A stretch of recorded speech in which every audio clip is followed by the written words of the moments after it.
Pernahkah kamu tiba-tiba merasa jantung berdebar kencang, napas sesak, dan seperti kehilangan kendali? Kondisi itu bisa sangat menakutkan. Nah, seringkali itu adalah tanda dari serangan panik atau panic attack. Panic attack adalah kondisi di mana muncul kecemasan secara tiba-tiba dan intens. Jadi memang ada beberapa kata-kata yang perlu diperhatikan ya, tiba-tiba dan intens. Jadi bisa terjadi kapan saja nih sebetulnya panic attack itu. Bahkan beberapa kasus ada yang bangun tidur tiba-tiba panik, itu juga ada.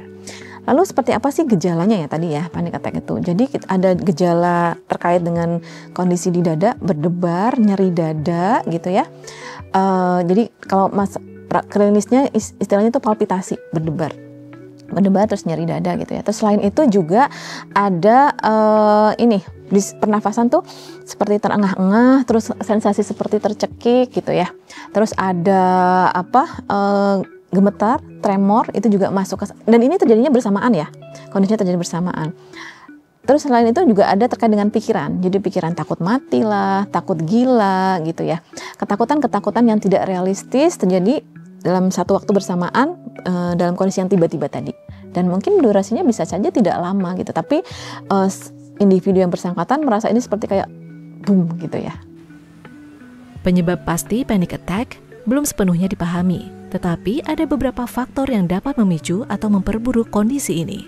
Faktor-faktor itu meliputi faktor genetik dan biologis, seperti riwayat kesehatan keluarga dan ketidakseimbangan zat kimiawi dalam otak, serta faktor lingkungan dan psikologi, seperti kondisi stres, trauma, dan penggunaan zat-zat adiktif. Mungkin bisa mengatasinya dengan relaksasi, deep breathing gitu ya, yang sederhana kan deep breathing ya, atau misalnya melakukan dengan rutin meditasi sambil memberikan afirmasi positif kepada kita. Misal terkait Uan tadi, oh aku mampu melakukan Uan bisa dikerjakan karena aku sudah mempersiapkan gitu. Jadi memberikan afirmasi positif.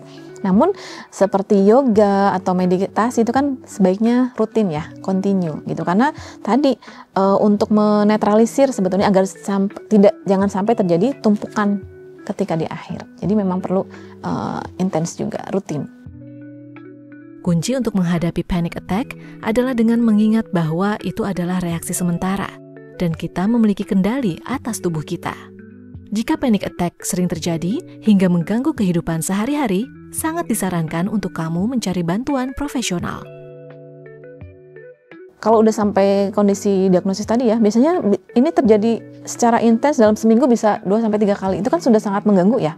Udah mengganggu produktivitas. Jadi memang kita perlu menemui profesional untuk memvalidasi nih, ini kondisi apa sih sebetulnya gitu. Apakah benar ini panic attack atau kondisi yang lain, atau kondisi ada masalah medis yang lain gitu ya. Jadi di sana di profesional perlunya adalah untuk validasi dari kondisinya. Terus memang kalau misal betul ada kondisi tersebut akan segera diberikan terapi tentunya untuk agar tidak mengganggu produktivitas dari individu yang bersangkutan. Dengan memahami faktor-faktor yang dapat memicu serangan panik atau panic attack, kita dapat belajar mengenali tanda-tanda peringatan dan mengembangkan strategi untuk mengelola kecemasan dan mengurangi risiko serangan panik.